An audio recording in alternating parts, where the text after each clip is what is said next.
Ladies and gentlemen, welcome to Wrestle Horror.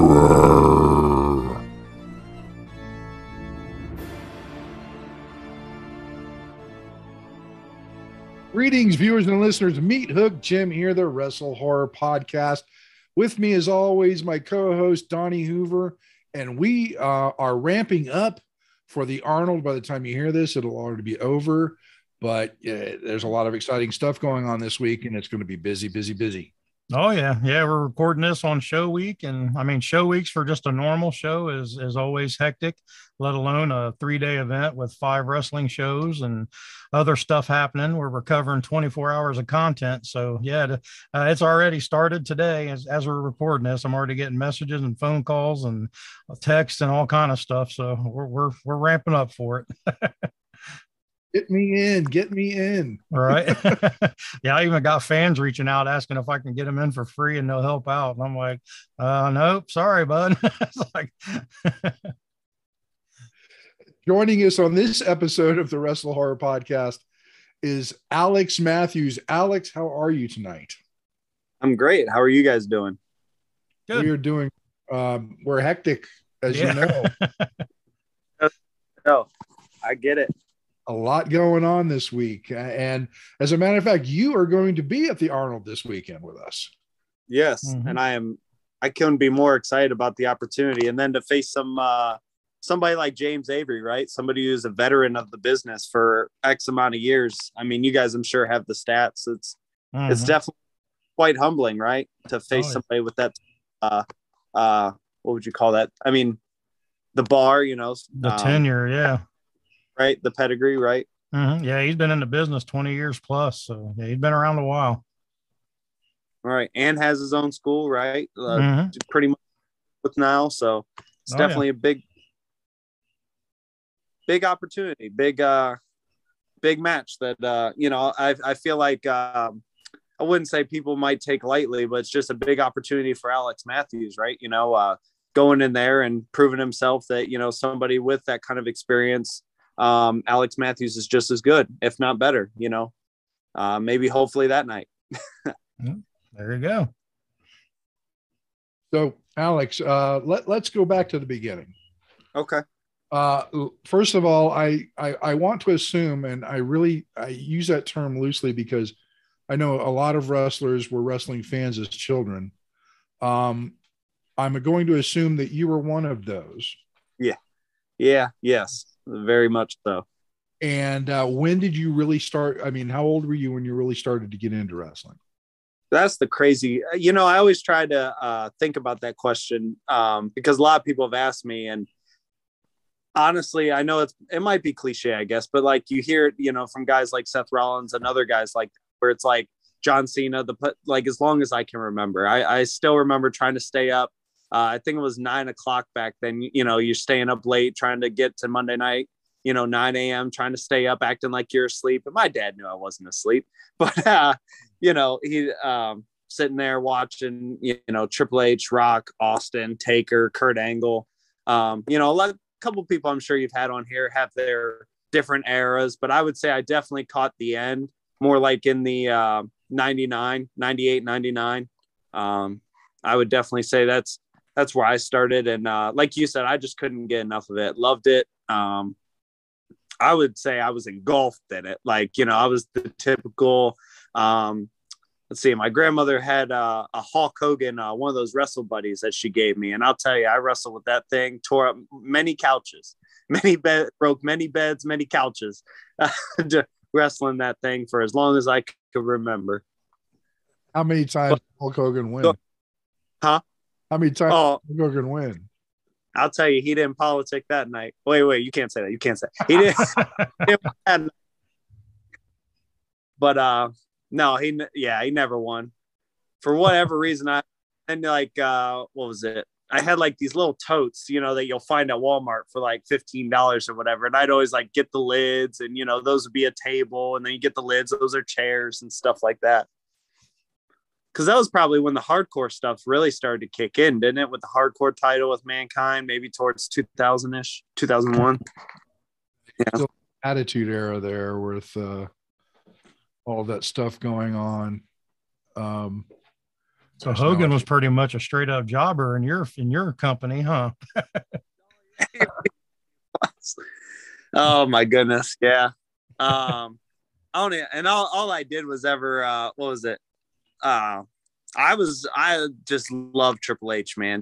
I don't even, and everybody gives him flack for whatever reason. And I mean, you can argue about it. You agree, you don't agree. That guy to me has one of the best psychology minds in the business. Like just the way he could grasp you, whether he was a good guy, bad guy, whatever it was, he would have you glued to that TV. And then that's when, like, earlier, I was telling you guys, like, Shawn and Triple H, that feud for me just hooked me the entire time. And I didn't even realize it was maybe a 2-3 year feud. I still remember Shawn Michaels coming out when Chris Benoit won Royal Rumble, and it was just like, he's the real number one contender. Shawn Michaels, boom, super kicks him at that contract signing, signed his name. I thought that was the coolest thing in the world. Got me so, like, I was sitting there screaming at my TV, yeah, Shawn Michaels. But yeah, like I said, Triple H, I remember when he first won the WWF Championship, SummerSlam 99. It's been told, he was supposed to win it that night. He didn't. Beats Mankind the next day. I still thought that was, the greatest thing for whatever reason. I don't know. Love Triple H for whatever reason. I'll be honest. I agree with you about Triple H and his psychology and the way he works the crowd and the ring. This coming from a man who was a WCW fan. Nah. Gotcha.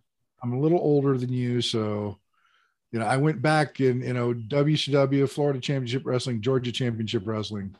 I was a WCW man all the way until WWF bottom, but I did respect what Triple H did and does. And I appreciated him for it because he was, when they call him the cerebral assassin, that's no joke. Right. Agreed. He literally, and that's the thing, right? He was the guy who worked with the talent. Well, he's the one who got all the talent over. Honestly, hated man in the business. It was Triple H and Rock, it was Triple H and Rock. Man, they even feuded. What was their ladder match? Was that 98 or 97 when they were for the Intercontinental Championship? When he took over DX, like Nation versus Triple H, Nation. What was that? 98. I think so. Yeah. Yeah. When they had that ladder match for the Intercontinental Championship, and Triple H got cheered, he got powdered in the face. Or no, I think Triple H got the powder because I remember him celebrating with the Intercontinental title. He had powder in his face because Mark Henry threw it in. That's right. Mm-hmm. Sorry, total shift change. But yeah, go ahead. Donnie? Oh yeah. So where did you start training at? What made you go to training and decide you wanted to do it? I guess I always wanted to do it, right? We probably when I was 15, 16, always talked about it, that's when they, at least knowingly, there was always those video games where you could create a wrestler, you could create your own wrestler. And you had your buddies that watch wrestling, you were a tag team or you're a group or whatever. And I don't know, I just always just had in the back of my mind, I'm going to be a wrestler. It's that's what I want to do when I grow up, And I'm trying to think.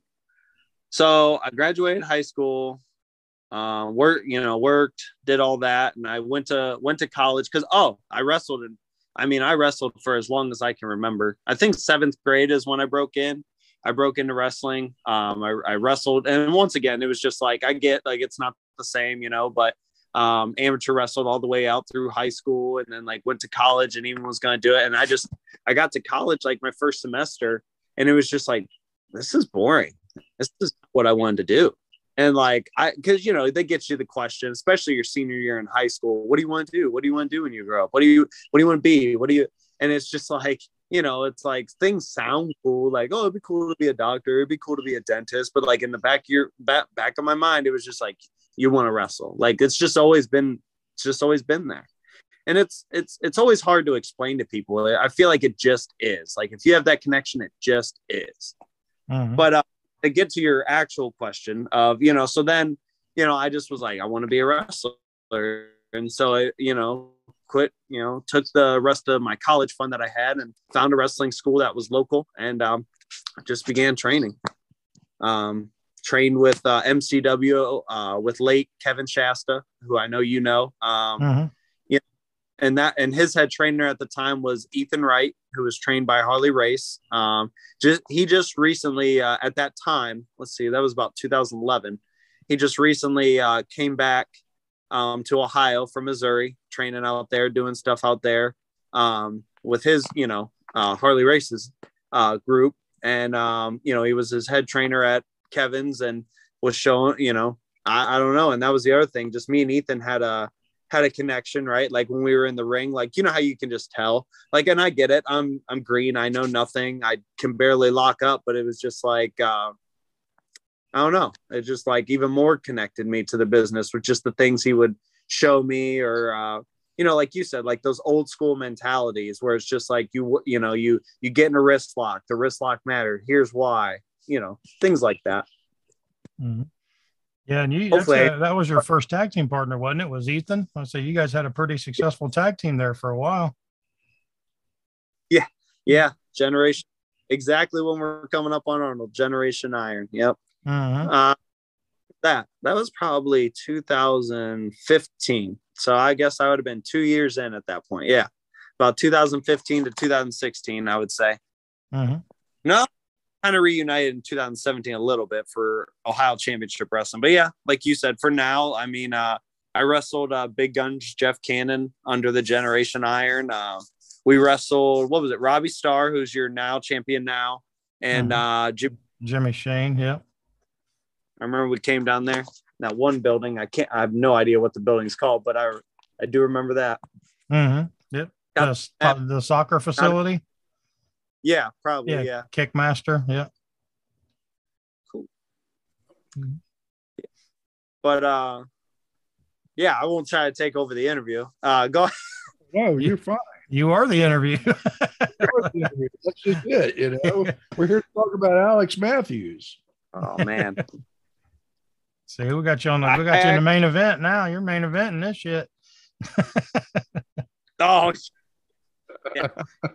That's hard sometimes, and I get that I've taken my time off for various reasons and this and that, but I can't believe, and then COVID didn't help, but just to the idea that I've been wrestling for 9 years total, it's hard to imagine that I've been in the wrestling, and that's not even training. I trained for like almost 2 years, so it's like, man, can't believe I've wrestled that long already.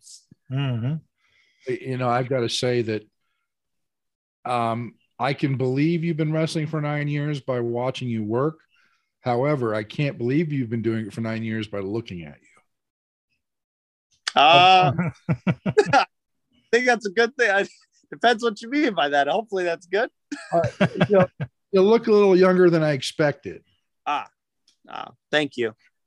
It's weird. At my real job, a lot of people, because I'm a supervisor and stuff, and they actually tell me all the time, they're like, what are you, like 30, 33, 34? And I'm like, no.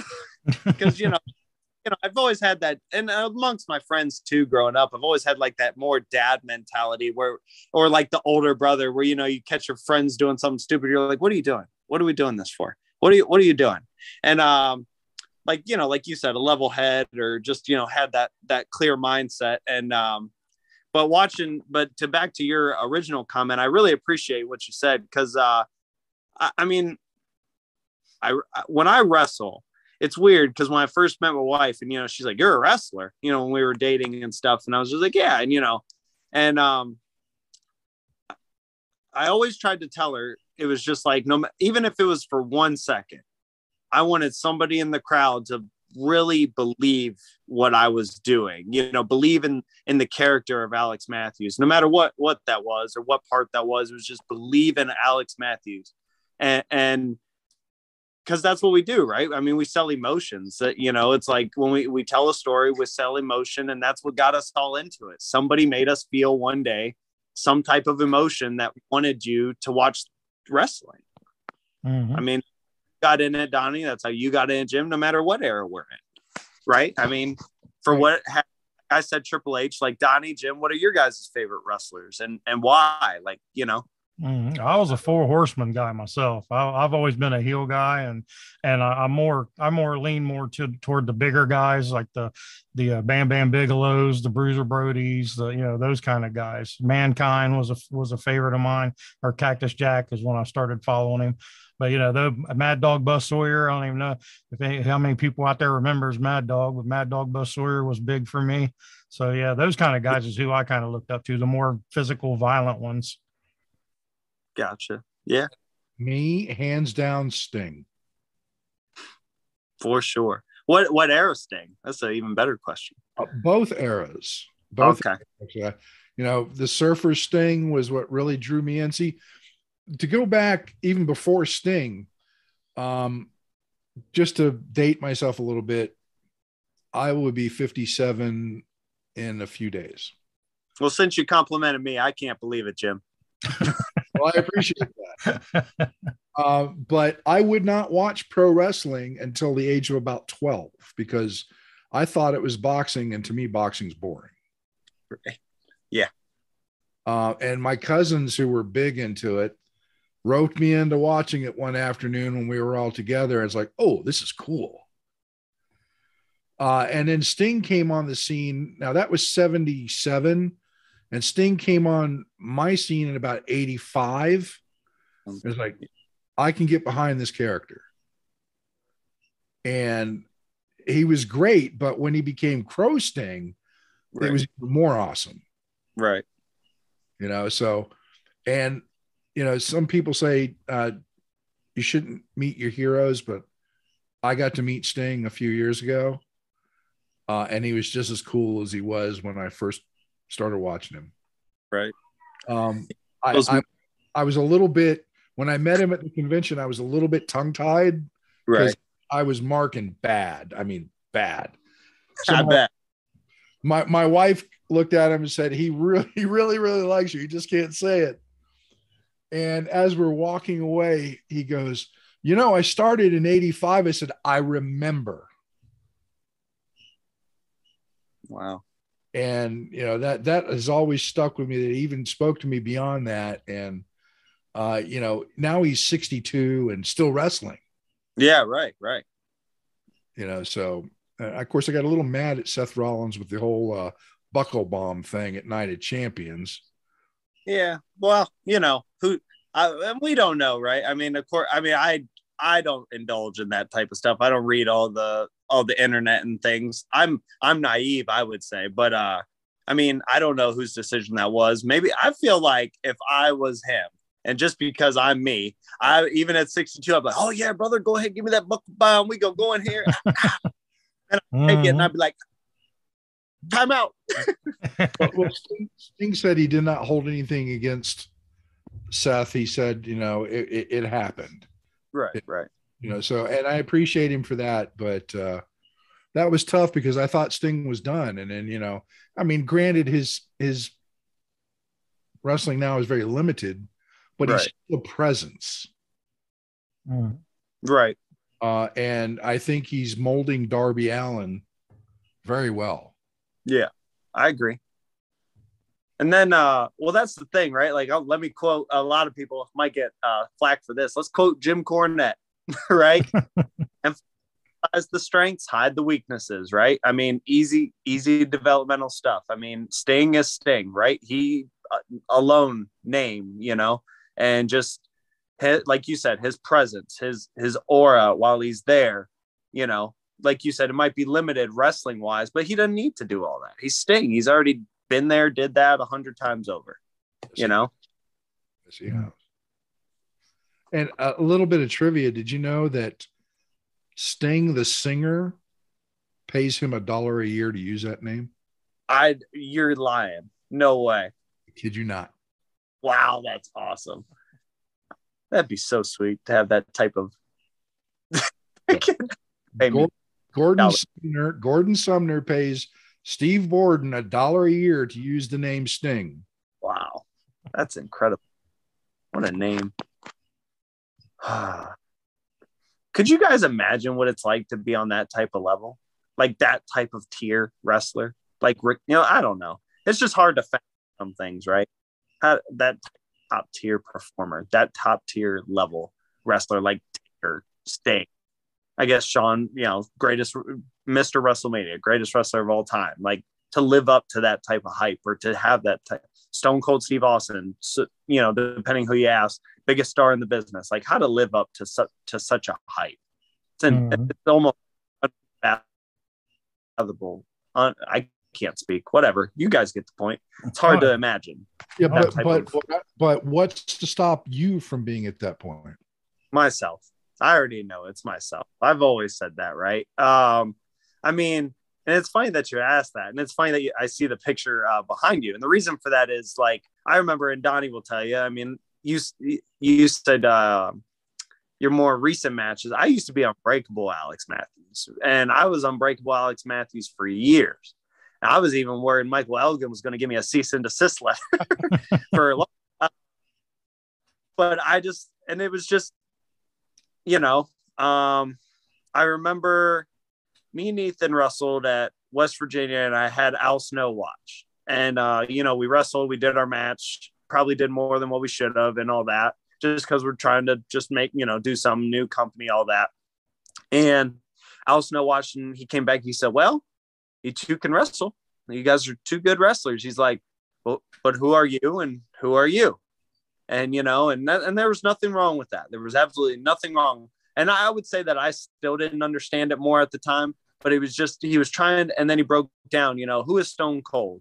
And, he went in there and he delivered, like, who, the character that Stone Cold is. And he's like, you can market that, you can sell that. And he's like, and who are you? He's like, who is Alex Matthews? And he's just like, and what am I going to sell with that? And that's what, like, made me really start to engage in my brain. Like, there's a difference between being a good wrestler and also being a star. Right. Mm-hmm. I don't know you guys' feelings on that, but it just, like you said, like, I feel like that's where I'm at. I can wrestle, and I know what I can do and what I can't do. I'm not going to go out there and I'm going to do a 450. I'm not going to go out there and do a backflip, but I am going to go out there and I'm going to make you somehow, some way believe for 1 minute that I'm either going to beat this person or I'm going to, I need your help to get up, and that's why I was going with that. Sorry, I keep rambling. Unbreakable Alex Matthews to a character that I believe is true, at least more true to who I am, of All-American man, Alex Matthews. And then that's when it started to click for me. Like, this is who you are. This is what you present, and when you're talking to people, like, you know what you're talking about because it's you. And, everybody said the greatest gimmicks are a part of you just turned up by 10, so it, to get back to the original question of what says that you can't, it's just, I think it's just now starting to click, like, who I am as a wrestler, being confident in myself and knowing what either character or what like we were just talking about, aura do I want to portray, and what does that look like to be a star? And I guess I'm still kind of connecting that with the All-American man style gimmick. See, here it is. It all comes down to one simple word: charisma. Okay. Now, right. I'm going to give you a prime example of charisma. Hulk Hogan. Yeah. He's a mediocre wrestler at best. Right. But he had the charisma that made him a star. Right. So what's to stop you from having that same charisma? It's a good question. I guess I don't really have the answer for that. Well, like you said, though, like, that's where like guys like James Avery, guys like James Avery is like, you're taking these pieces and these building blocks and you're trying to grasp onto them. Like, okay, I'm going to do this, and okay, we're going to do this. And then, you put it in place with guys that are veterans that have been around. And then you start to like you said, make connections. Like, I still remember that picture. Man, that's funny because I love that picture. And the only reason is I remember on that night, I had every person in that building booing me out of that building. They could not wait for me to leave. And it was just like, you're onto something. Like, whether it be the gimmick itself or, the name itself, or just my overall wrestling ability. Like you said, the charisma, just the little stuff. Like you got some, like, people will sit there and they'll put somebody in a chokehold, and, they're just holding them in a chokehold. And it's just like and then it's like, you expect people to react or things like that. And then, click go into the old fashioned Chris Jericho, pick one person around the ring, right? You pick that one person, you pick on them, then you pick on one person over there, and keep going around the ring. And then guess what? You got one person. Now somebody's mad because somebody else is mad. And then you got the whole arena. And then all of a sudden you got heat, right? You got the Roddy Piper heat. Hope I never get stabbed. I got that Roddy Piper. I want it, but I never want to get stabbed. You want somebody to attempt it, just not be successful. That's right. I always think about, like, I want every person in this building to hate me. I want them to spit on me. I want them to hate my guts. And then I think about, like, man, they're going to try and fight me in the parking lot. I don't want to fight nobody. I've had that happen before. Yeah.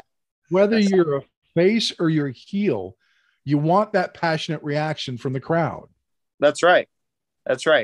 And that's the thing, right? It's not just like have an awesome match. And it is, right? We always, for ourselves want to have good wrestling matches, but it's like, that's the main reason why, like, I would even say, like, cause I took a break in 2017 and thinking about, like, and then watching in like 2019, like all these other different wrestlers, all these different guys, and like just thinking of the story that I could have with them, and thinking about the direction that you could go. And that's the thing, right? It's like you can still have a good match or a solid match, but it's like it doesn't need to be a barn burner. It doesn't need to be bangers, as everybody calls them now. Everybody has bangers, and it's just like not every match needs to be a banger. It needs to be solid to carry over to the next match that you hope is solid, that will carry to the next match, that will carry to hopefully 4 or 5 months from now, that will be the banger, and that will be the big payoff, and the one that everyone is invested in and wants to buy tickets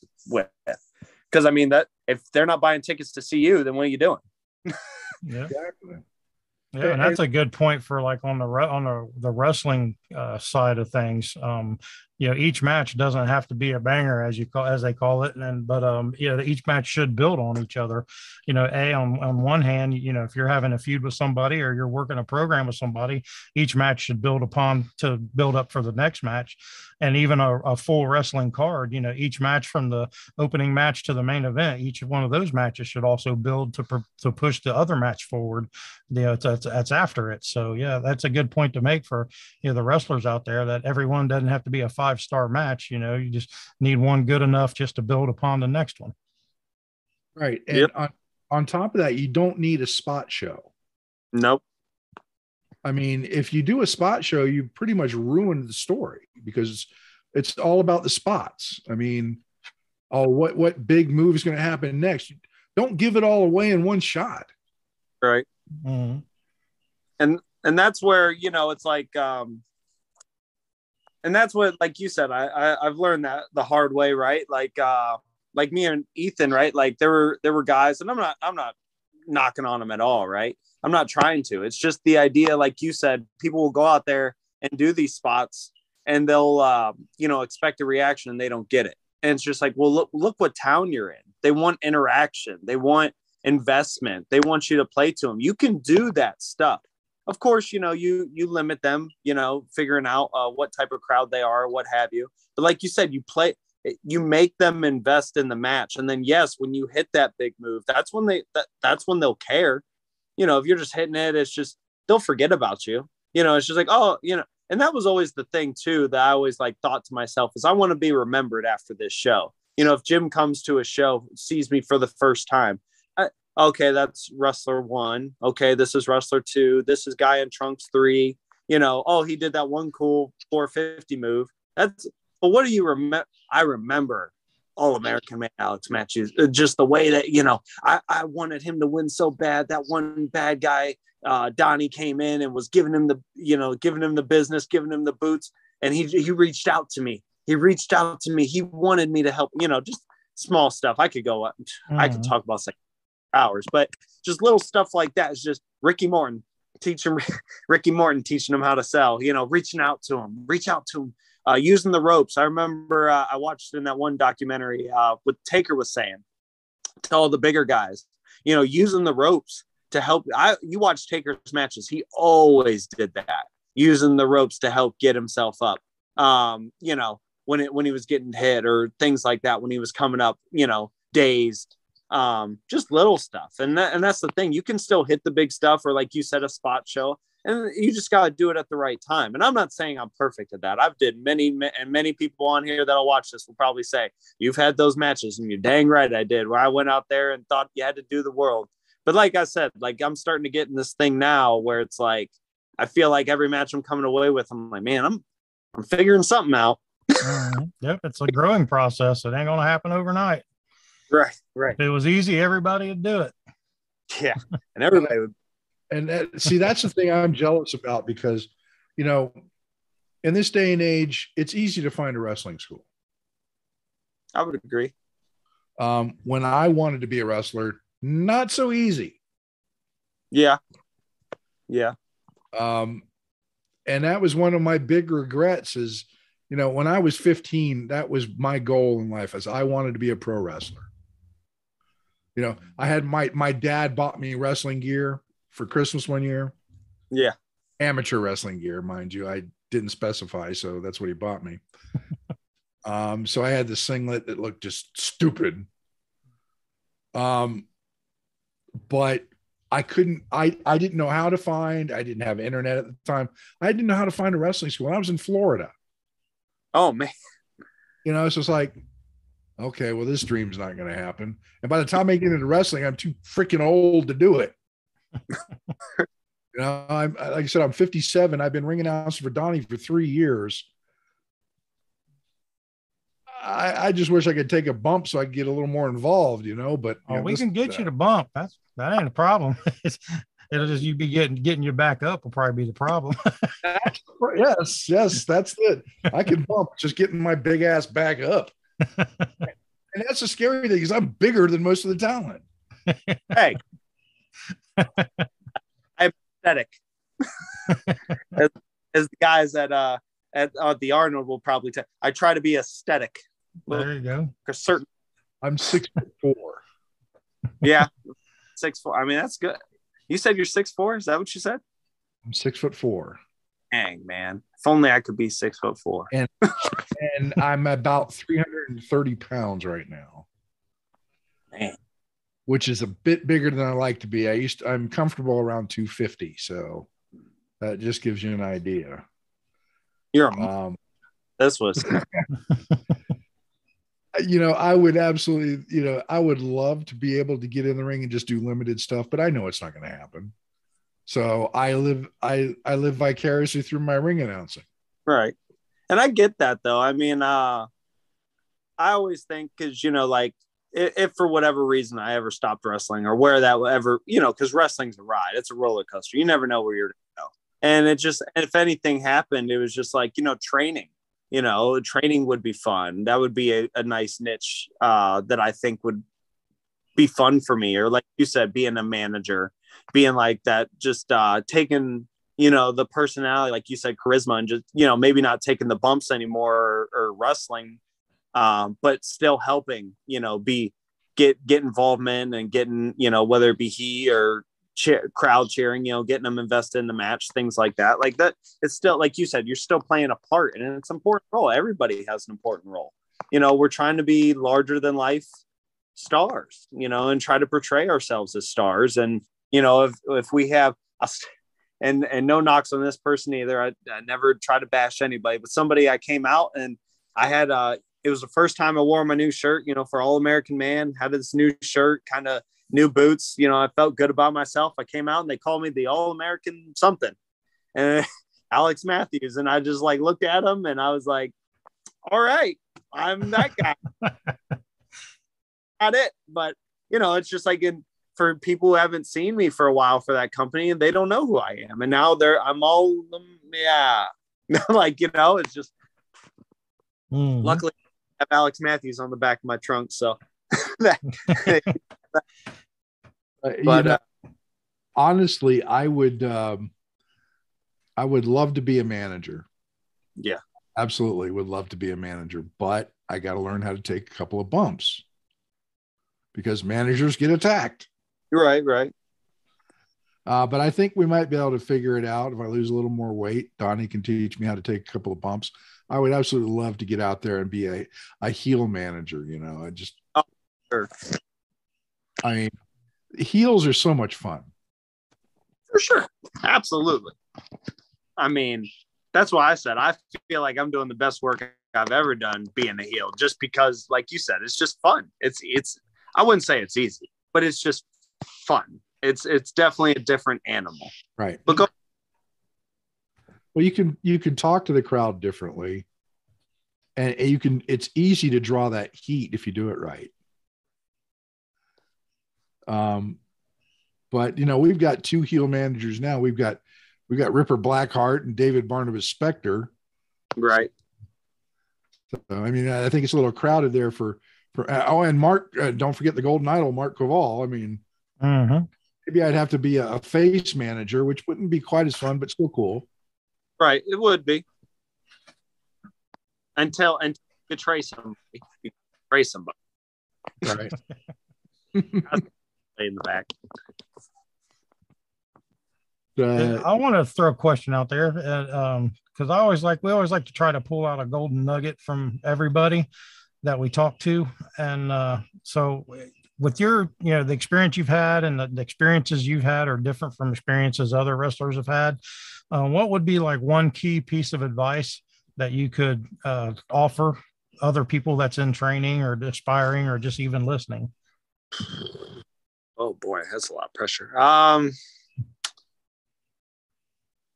Did 2020 take its toll on your fitness? Well, body slam the pandemic and get back in shape with WrestleFit. This innovative program combines all the fitness regimens you'll need to reach your goals. The WrestleFit workout will bring strength training, cardio, and the world of professional wrestling together in a fun, new, and exciting way. Have yourself a blast working out with dumbbells, kettlebells, slam balls, ropes, tires, and an 18-foot full-size wrestling ring. The WrestleFit workout isn't just for pro wrestlers. The WrestleFit workout is for everybody. At the Now Training Center, you can pursue your fitness goals and learn how to train like a professional wrestler without all the bumps, bruises, and slams with the WrestleFit workout. Go to www.newohiowrestling.com/training for more information, or stop by the Now Training Center at 625 Eastgate Parkway, Blacklick, Ohio, 43004, Unit 6137. Like, it depends where they're at, but I would argue that if somebody is just now into wrestling, I even kind of loop it with a story. I went to Cody Hawks when I first moved to Columbus. I went down to Cody Hawks Pro Wrestling Academy because I wanted to, bump some rust off and things like that. And he was showing them how to, tie up, grab the arm, ring the arm, show them a couple reversals with that and stuff like that. And, how people are when they first get in the wrestling business. They're not too keen on that, right? They want to body slam somebody, tombstone somebody. I would say the big thing is never forget the fundamentals. The fundamentals matter. And like you said, the little things matter. You do a back elbow, you better do the best back elbow you've ever did. You're going to do a forearm, you better do the best forearm you've ever got. And that's the thing, right? Like you said, you don't got to throw 10 of them. If you throw one good one, sell it. I mean, that's all that matters. And that, I guess the little nugget, and of course you'll hear that from everybody, but the little stuff really matters and the fundamentals matter. You watch one of Alex Matthews matches, getting tongue-tied again. Alex Matthews matches, you're not going to see the biggest, like I said, the biggest shooting star, the red arrow, like Pac or Pac, whatever he says his name is. You're not going to see that. But you're going to see me hit a power slam, and it's going to be a nice, tight power slam. You're going to see a spinning clothesline. It's going to be a nice, tight, little snug close, And for that moment, I hope that I made somebody in that crowd, or hopefully, obviously, all the crowd, believe for 1 minute that I'm about to win this match, or, that's the end of the match type of deal. Good question. Good advice. Glad you brought that up. I'm glad you brought up Cody, because I was going to ask you about how you liked working with Cody Hawk. That man is I'll give him all the credit. I will give him all the credit. I messaged him myself, and I wanted to reinvent myself. Like I said, I was doing Unbreakable Alex Matthews, and I came back into wrestling, after COVID, and was trying. And I just felt like I wouldn't say it was stale, but I wanted to project something different. And that's why I said those things were turning where it's like, I know I can wrestle. And I don't mean that in an egotistical way. I'm solid enough that if you put me as the first match on the card, I know I can wrestle. Sure. But that's not right. Like you said, charisma, that's not enough. You need, if you want to be, whether it be semi-main event, main event level guy, a guy that, people want to invest in. And I know I feel confident enough now in my wrestling ability that it's like, I know people will hopefully buy tickets, just to watch me wrestle or come and want to see this, if the story's good, but it's just like, what's something people can, I've just always been generic, I would say, what's something everybody can identify, but it's like, who are you? Like, what do you want to present? What's the character you want to present? What's the style you want to present? And I sat down and talked with, like you said, Ripper Blackheart. I sat down with Cody, and we just talked about, like, why did you want to join wrestling? What do you do? And, what makes you different, and we just sat, and he just started, just talking about it and talking about this. Like, he's like, you can do this and you can do that. And he's like, you work a hardworking job, working overtime. And he's like, factory style work. And, he's talking about, he was like, you do jabs in your matches. He's like, he's like, play him up a little bit. And then later in the matches, you start, hitting the jabs. And he's like, they're running. And he's like, just using an example. He's like, or maybe you drop like the Dolph Ziggler elbows, and you're dropping elbow. He's dropping the press on him, like putting it over in commentary, like just, and he's like, and it's not over the top, right? It's not like William Regal style. It's not trying to be like that, but it's just, and you add layers to it. But like you said, just picking his brain and the way he thinks and implements it into matches.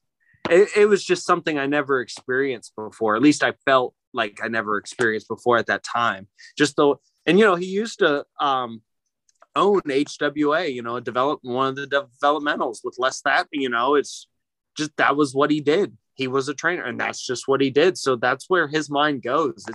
It was just so amazing to me how just he was able to just bam, bam, bam, and he just put it together for me. He took my own repertoire, just put it together for me. And I was just so amazed at like the ability that he had to do that, And so I always try every chance I get to be like, Cody Hawk, man, he's that guy. And just because, and talking to him, he's just at that level that I feel, that next level where it's like a veteran style. And I even went on Facebook and social media because I personally hate social media, so I suck at it. But just try to put these posts out there and try to, get some type of momentum. And, it was just like, I want these vet guys. I want these guys who've been on the road. I want these guys who have 20 years plus experience. When James Avery put out that open challenge, I wanted that experience because I want somebody to help me. I'm never going to get better wrestling guys myself. I'm never going to. And that's kind of where I fell into, well, you're a solid hand. So let's give this guy who's been wrestling for 2 years, 3 years, some good matches and stuff. But that's not going to help me. I need to wrestle people better than me. I need to wrestle people who have better minds than me, like Cody Hawk, Matthew Taylor. Like I said, James Avery, guys who've been around who are going to sit there and be like, nah, man, I'll never forget. We were working to this finish. Me and Wilbur Whitlaw, we were working to this finish, and he hits the finish. He goes, they're not going to get any higher. This is it. 1, 2, 3. And at first I was mad. I was like, we had all this, we had this cool stuff, and it would have brought him up here. But he was right. The crowd was hot right there, and we were never going to get him back to that. And it was just like learning those little things. And like Cody, showing me that too. When, like you said, coming down, to get back to the original question, locking up with him and I walking, talking, calling stuff, and, how to still be a heel with doing little smuggish things like stepping on people's toes, giving them a back elbow, bam, and then still hitting that nice crisp snapmare. Just little things right before that. Like I said, just next level stuff.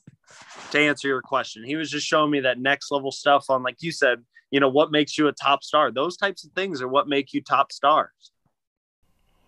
And that is the end of part 1 of our interview with the All-American man, Alex Matthews. Tune in next week to hear part 2 and even more interesting stories and how to check him on social media. We'll catch you then. Thanks for listening. Make sure you follow us on all of our social media outlets, facebook.com/WrestleHorror, Instagram @WrestleHorror, Twitter @WrestleHorror, on YouTube at the Wrestle Horror channel. And you can also find us on our website, www.wrestlehorror.com.